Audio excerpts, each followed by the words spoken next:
Hello everyone, কেমন আছেন সবাই? নতুন আরেকটি ভিডিওতে আপনাদেরকে জানাই স্বাগতম। ভিডিও দেখে নিশ্চয়ই বুঝতে পারছেন আজকে কিসের অনুষ্ঠান চলছে। হ্যাঁ বন্ধুরা, ঠিকই ধরেছেন, এটা ছিল একটা বার্থডে সেলিব্রেশন। আর বার্থডে ছিল তূর্ণর। আমরা ওকে আদর করে সবাই গুবলু বলে ডাকি। গুবলু তো আজ ভীষণ খুশি, ওর আত্মা আর দাদুর সাথে কেক কাটছে। আর কেক কাটা শেষে কি করে আপনারাই দেখুন। কেক কেটে সে নিজেই আগে খেয়ে ফেলছে। যাই হোক, ছোট মানুষ, একটু মজা করলাম, ব্যাপার না। পরে অবশ্য ওর দাদুকে কেক খাওয়াই দিল এবং বাকিদেরকে কেক খাওয়ানোর চেষ্টা করছিল। পরে গুবলু ওর আত্মাকে কেক খাওয়াই দিল। আর হ্যাঁ, আর ওই যে মায়ের কোলে বসে আছে স্নেহা বুড়ি, ওকে অবশ্য আমরা সবাই মজা করে হাসিনা বলে ডাকি। আর তুর্য কিন্তু সেদিন ঘুমাইছিল, সেই কারণে ও আসলে এনজয় করতে পারেনি সেইভাবে। আর কেক কাটার পর্ব মোটামুটি শেষ, এবার একটু আশীর্বাদ পর্ব চলবে।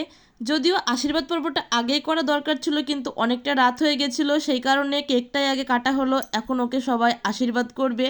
কিন্তু গুবলু তো কিছুতেই পায়েস খাবে না, সে তো নাছের বান্দা, কিন্তু ওকে জোর করে পায়েস খাওয়ানো হলো।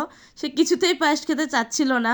আর এই যে স্নেহা বুড়ি, সে কিন্তু এদিক ওদিক তাকাচ্ছে আর সব কিছু অবজার্ভ করছে, কিন্তু ওকে যখন ওর বড়মা আশীর্বাদ করতে গেল, সে কিন্তু কেঁদে ফেললো। মা অনেক করে ওকে থামানোর চেষ্টা করছিল। আমি তুর্যকে সেম গিফট দিয়েছিলাম, তুর্যর বার্থডেতে কিছু দেওয়া হয়নি, আর ওরা আমার দেওয়া এই ড্রেসটা পরে ভীষণ খুশি। দুই ভাই নাচানাচি শুরু করে দিয়েছে।